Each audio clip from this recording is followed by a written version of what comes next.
Friends, palak paneer ಮಾಡ್ತಾ ಇದ್ದೇವೆ.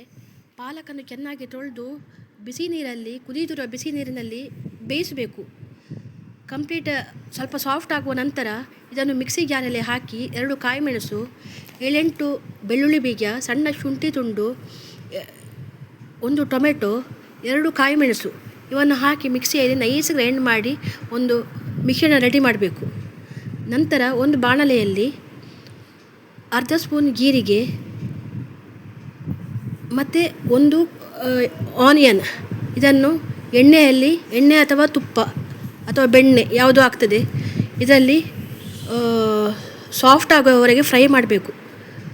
Next ನಾವು ಗ್ರೈಂಡ್ ಮಾಡಿದ ಪಾಲಕ್ ಮಿಶ್ರಣವನ್ನು ಆ್ಯಡ್ ಮಾಡಿ ರುಚಿಗೆ ತಕ್ಕಷ್ಟು ಉಪ್ಪು, ಸ್ವಲ್ಪ ಸಕ್ಕರೆ, ಸ್ವಲ್ಪ ನಿಮಗೆ ಖಾರಕ್ಕೆ ಬೇಕಾದ ಸ್ವಲ್ಪ ಅರ್ಧ spoon chilli powder, garam masala, kasuri methi, 2 spoon curd ಇವನ್ನೆಲ್ಲ ಹಾಕಿ ಪನ್ನೀರ್ ಕ್ಯೂಬ್ಸನ್ನು ಆ್ಯಡ್ ಮಾಡಿ ಚೆನ್ನಾಗಿ ಕುದಿಸಿ.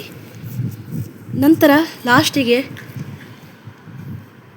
ಫ್ರೆಶ್ ಕ್ರೀಮನ್ನು ಹಾಕಿದರೆ ನಮ್ಮ ಪಾಲಕ್ ಪನ್ನೀರ್ ರೆಡಿ ಆಗ್ತದೆ. ಇದನ್ನು ಪರಾಟ, ಪೂರಿ, ಚಪಾತಿ, ಗೀರಾ ರೈಸ್ ಇದರ ಒಟ್ಟಿಗೆ ಉತ್ತಮ ಕಾಂಬಿನೇಷನ್ ಅಂತ ಹೇಳ್ಬೋದು.